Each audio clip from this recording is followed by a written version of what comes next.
up, guys? Hi, what's up, guys? It's Shada from Empire Garage. And RJ. Today we have our new project, Project E63 AMG. Yeah, about 2 weeks ago we picked it up and we picked up some parts as well. So let's get right into it. Cool. Boom. It's that big M156 engine.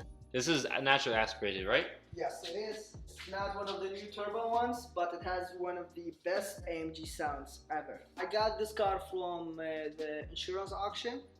It's a 2010 E63 AMG. On the auction side, it does not run and drive. So before we got the car, via the pictures, we already kind of knew what was going on roughly in terms of what to buy prior to the car arriving. So let's go through a few parts that we already bought and what we actually saw in the pictures and how we knew it was a safe buy, even though it said not run and drive.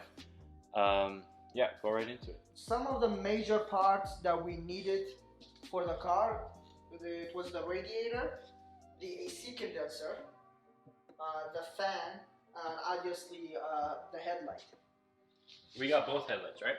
Yes, so I took one of them out of the box just to see if it fits right with the bracket, but the other one is still in the box, and they both is the same condition. This way there's no difference when we install both headlights. Right, and we got a new airbag, so the airbags were deployed. You'll see that soon.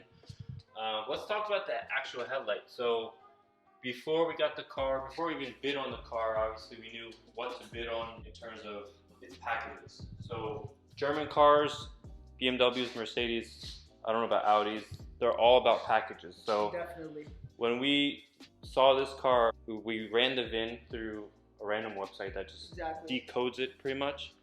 And we found out that the headlights were the laser, like night vision or something like that. So they're adaptive, which is a lot of German cars already are, but this was one of the first AMG model or Mercedes model that have a night vision. So it has like a camera or adapts somewhere and it puts a picture right on your dash.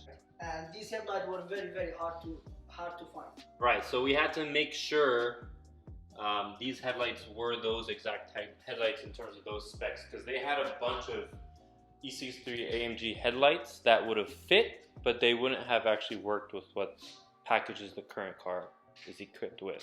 Actually, a lot of these parts, they came from Russia because these cars are so rare. The 2010 E63 AMG, they only made it for 3 or 2 years, this engine. So finding the parts used is very hard unless you go to Mercedes-Benz, and that one's gonna cost a lot of money. Many of you might be asking, does the car actually run now that we have it? And yes, it actually does run.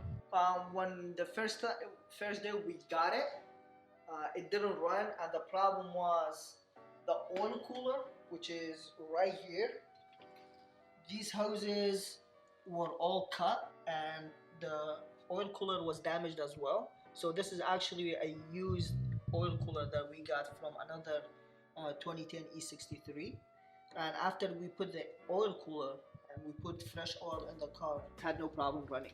We didn't run it that long because there's no cooling. Exactly, as you can see, like all the radiator and stuff are off. So we basically just turned it on to see if it runs smooth, the engine's healthy, because you don't want to waste all of your time if the engine's not working. Yeah, that was a huge plus. Yeah. And it definitely made it easier moving it around the garage. Exactly.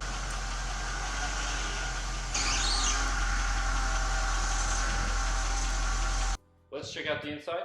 Okay. Alright, so let's talk about the inside of the car a little bit too. Okay, so the airbag went off, the knee airbag went off, but it's very fortunate that the dash airbag didn't go off, because this would require major work. You have to take everything off to replace one airbag. And this one's actually very easy. It's just like 2 or 3 bolts over here. You take it off and you replace it. Around back, we got lucky. I don't know if you can call it lucky, but we found a few parts in the trunk. Most of all the broken parts. Yes. It's nice of them to add that to our little sale here. But first we have the old rebar. We already installed the new one. Nothing was bent, so that was the easy bolt on. Windshield wiper reservoir was hanging off. This we took off. The old headlight support. So another part of the headlight support. The carpets and the foam for the front rebar. So nothing special, nothing that we can pretty much use. It's all trash. Here is what's left of the front bumper. Yeah, so this is all we got. So that's one part we need to order then. Yeah, we can probably use this.